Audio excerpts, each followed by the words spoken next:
Hey guys, welcome to this week's Caregiver Question of the Week. I am in my car. Uh, this week's a little crazy. I'm a little pressed for time, but I wanted to answer this super important question that came in so this was from a caregiver who works with Shay Domain, who is an amazing physician assistant. So thanks, Shay, for forwarding this question to me because it's really an important one. I promise also, I am not driving right now. Hopefully that's obvious, but I am not driving right now. I am safe. I am parked as I am doing this caregiver question of the week. My name is Amelia. I'm an occupational therapist. I'm also the owner and founder of Higher Standards Caregiver Training and co-founder of the new WCN University. That's Whole Care Network University for family caregivers. And I am here to answer weekly one great question from a caregiver to hopefully be helpful. Real quick though, this is for educational purposes only. Please keep in mind that this is for education. It's not a substitute for health or medical advice. It's not a substitute for a therapeutic relationship. So if you hear something that makes you think someone needs to be seen or treated by a licensed healthcare provider, then please make sure you're advocating for that person to be seen by an appropriate provider. Okay, so this is a great question. This is all about how do you get someone to use their walker. Okay, this is like the ultimate difficult thing, honestly, to really do. And why? Let's first parse out. I should say this is a big question. The answer is multi-layered and complex, and I really won't be able to address it 100% in the context of caregiver question of the week. But what I am going to plan to do, because this is a big question, it's an important question, is I'm planning to have a longer live event to discuss this particular issue and really go in depth on how we can help to promote people using their safety and mobility devices in a really kind of methodic way, really like step by step. This is how I think about this as a therapist. This is how we get this done.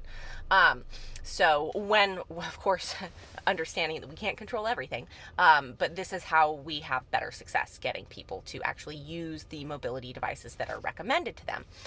So keep an eye out for that. But, really the first thing to keep in mind here when we are thinking about how we try to get people to use their mobility devices, their walker, say, for safety, is really breaking down first, why don't people want to use them? People don't want to use them because they don't want to feel old. They don't want to feel impaired. They don't want the world to look at them in that way. And I think that is something we can all absolutely understand and relate to. So first, approaching it with that empathy, with that level of compassion and putting yourself in that position, I think is a really great way to approach the conversation, right? Because no one wants to be shoulded on. No one wants to be, thank you, Elizabeth Miller. I stole that from her. She says that all the time. But no one wants to be told that they have to do something, they need to do something, that they should do something. Immediately, people are going to resist as soon as we start using those kinds of words. So we first really want to start approaching this with empathy, understanding why they might not want to do it. The other reason sometimes people don't want to use mobility devices is because they don't want to be seen as someone who is vulnerable or someone who might be a target. That's definitely a concern that has come up in lots of conversations that I've had with people over the years that I've recommended mobility devices to. So that's also something to keep in mind. The second thing to do when you're having this conversation, though, is also really to approach the idea of using a mobility device as something that is about making someone more independent, more safe, more capable, and more able, not less. The goal, anytime a therapist recommends a mobility device, whether it's a cane or a walker or even a wheelchair, the goal is never to make someone less able. It's always to protect their independence, to protect their ability, to protect their safety and their ability to continue to be independent and safe and to participate and be able for as long as possible. So that's always the goal of a mobility device. Another great potential topic to bring up that can be helpful in this discussion is also the fact that when we are able to stay safe by using our mobility devices like walkers correctly, then that also allows us the opportunity to, for example, do more therapy, get stronger, so that we don't have to use that mobility device forever. A lot of times, again, as a therapist, when I've recommended someone use a walker, when I've recommended someone use a wheelchair or a cane or something like that, it has not been a permanent recommendation, but rather it's a temporary recommendation that I make in order to keep someone safe while we are going through the rehabilitation process, so that they're not having an injury that causes a huge setback that can then cause, in fact, a spiral down into not being able to do the things that they need or want to do, and actually becoming very dependent. So a lot of times we recommend these types of devices as a way to protect people and keep them safe, and actually allow them to get stronger faster by moving around more in a more safe way, so that they won't have to use that device forever. Of course, there are some cases where sometimes people will need to use a mobility device like a walker or a wheelchair or a cane for a prolonged period of time, or maybe even for the rest of their lives.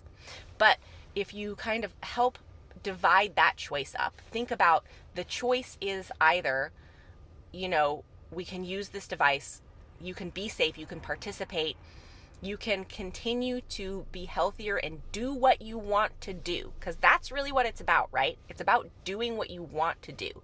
You can do what you want to do for longer, be less dependent, have to rely on other people less by using this device, rather than having it be viewed as something that is going to have the opposite effect, that is going to make them old, that is going to make them weak, that is going to make them have more problems. That's not the goal of these devices at all, especially if they're properly recommended by an appropriate healthcare provider. So hopefully those all represent good talking points for folks who are kind of struggling with having a conversation about how to get someone to use a mobility device like a walker, who is feeling resistant to it. Again, that's only part of the kind of thought process that I use when I'm having these conversations.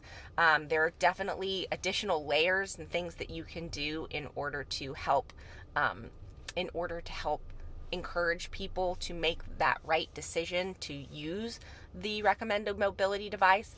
And like I said, I'm planning, because this is such an important topic, I'm planning to put together a longer live event to address that. So make sure that you are following me, subscribing, liking, whatever it is, wherever you watch this, so that you make sure and get information on that event when it does happen. Last thing, and then I will let you guys go. And then I have to go because, as you know, I'm in my car, which means I'm about to walk in somewhere. This is like really last minute stuff here. I'm just like wedging things in when I can. But you know what? It's important. This is important information for people to have, so that you can help the people that you love, the people that you care for, to stay safer longer, and also so that you can have these conversations in a way that is going to be fruitful and productive and less frustrating for you too. So the last thing that I'm going to close with here, though, is the honest and completely, I just want to be totally transparent about this. We can't actually control what other people do, no matter what. We can try our best. We can use all the tools. We can have all the conversations. But at the end of the day, we also have to understand and respect that we can't control other people's decisions. And when we know that we've done our best, that we've had the conversations, that we've used all the tools in our toolkit that we can, that we've used all the resources at our disposal to to help someone, make a good decision or do the best thing. And then if they still decide not to do that thing, then we have to respect that. And we also have to understand that we are not responsible for the decision that the other person has made, right? So that's not your weight to carry. If you try everything you can and someone still won't use the walker, just remember, you did what you could, and it's not your weight to carry. Okay, so that's probably going to open up all kinds of cans of worms here. Again, if definitely join for the longer live discussion about this, because we can go way more in depth into those issues, because obviously this is all just gray. There's really no black and white here. Anyway, I hope that you enjoyed this caregiver question of the week. If you have a question, if you know a caregiver who has a question, please, you can post it in a comment. You can also submit it totally anonymously using the caregiver question of the week questionnaire, because sometimes we don't all want to air our business to the world, right? That's fair. So make sure you submit your questions, and I will be back next week for the caregiver question of the week. Until then, please stay healthy, stay well, and most of all, take care. Bye, y'all.